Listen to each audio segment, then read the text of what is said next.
पुराना घर सुनसान सड़क के अंत में स्थित था, जो एक घने जंगल में छिपा हुआ था। इसके जीर्ण बाहरी हिस्से में भूली बिसरी आत्माओं और काले रहस्यों की फुसफुसाहट थी।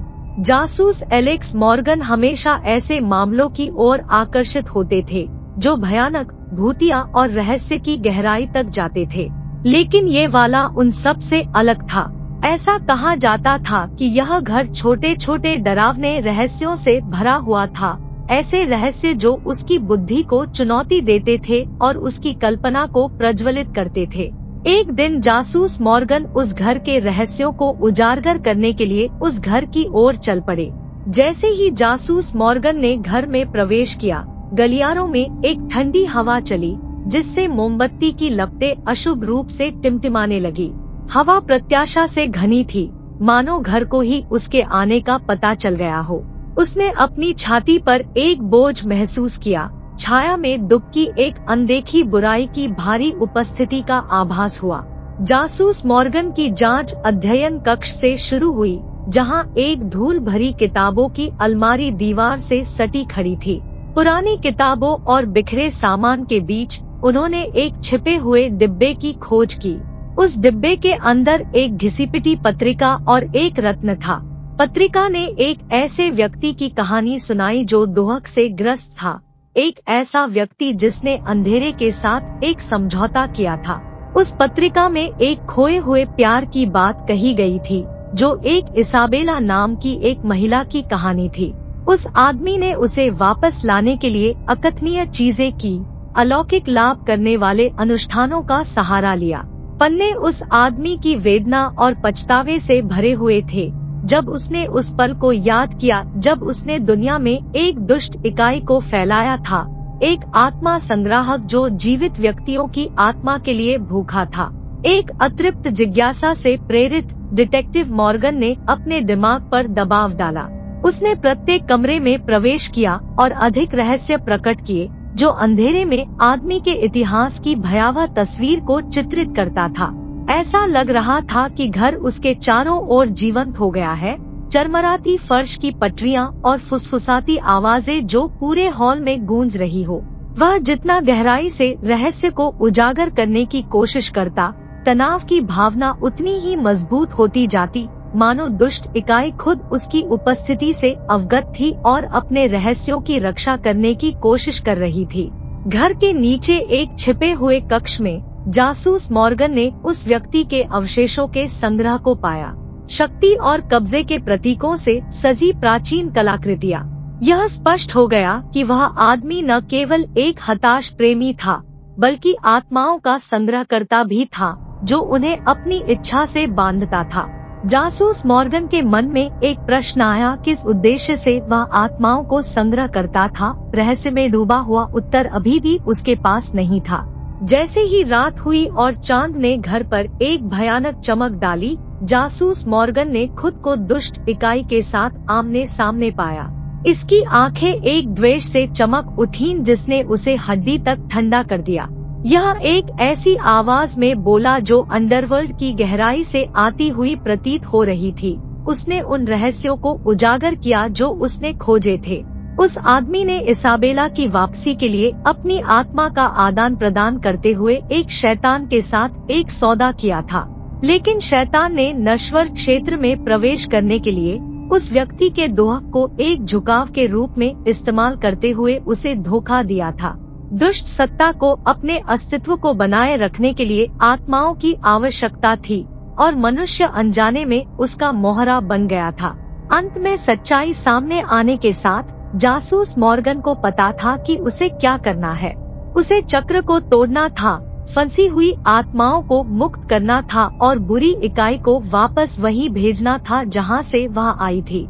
उसने जो ज्ञान इकट्ठा किया था, उससे लैस होकर उसने अंतिम लड़ाई में राक्षस का सामना किया।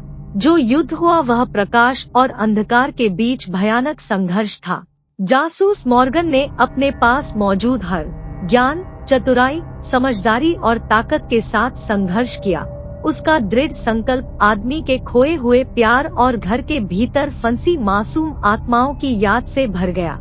हताशा के एक पल में जासूस मॉर्गन का हाथ उस डब्बे में पड़े एक रत्न पर गया जिसमें उस व्यक्ति की पत्रिका थी। उसके हाथ में वह रत्न देखकर शैतान डर गया। जासूस मॉर्गन तुरंत समझ में आ गया कि वह रत्न ही है जो उस शैतान को इस दुनिया में रोके हुई थी। उसने तुरंत उस रत्न को तोड़ दिया और उस शैतान को वापस उस गहराई में भेज दिया जहां से वह आया था। जैसे जैसे घर शांत हुआ और अंधेरा उठा, डिटेक्टिव मॉर्गन खंडहरों के बीच खड़ा हो गया, विजी लेकिन थका हुआ। जो आत्माएं एकत्र की गई थी वे आखिरकार मुक्त हो गई। उनके ईथर रूप रात में दूर जा रहे थे। उसने उस बुराई का अंत कर दिया था जो उस आदमी और उसके खोए हुए प्यार को सता रही थी। जैसे ही भोर हुई, डिटेक्टिव मॉर्गन उस पुराने घर से बाहर विजयी होकर निकले। इसके बाद के सप्ताहों में जासूस मॉर्गन ने बुराई की वास्तविक प्रकृति को समझने के लिए खुद को समर्पित कर दिया। उन्होंने प्राचीन ग्रंथों का अध्ययन किया, जादू टोने के विशेषज्ञों से सलाह ली और उन लोगों की संगति में सांत्वना मांगी जिन्होंने समान मुठभेड़ों का अनुभव किया था। उन्होंने दूसरों को अंधेरे के चंगुल से बचाने, मासूमों के संरक्षक बनने की कसम खाई। फिर भी अपने संकल्प के बावजूद वह उस लंबे समय तक चलने वाले प्रश्न से बच नहीं सका जो उसे परेशान कर रहा था। ऐसा हताश करने वाला समझौता करने के लिए आदमी को क्या प्रेरित किया? प्यार और नुकसान की कितनी गहराइयों ने उसे दुनिया पर इस तरह की वैश्यपूर्ण शक्ति लाने के लिए प्रेरित किया था?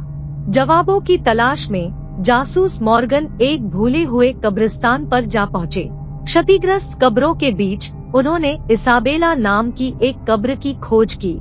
जैसे ही उसे एहसास हुआ कि इसाबेला की आरामगाह में गड़बड़ी हो गई है, उसकी कब्र खाली हो गई है, तो उसके ऊपर दोह का भाव छा गया।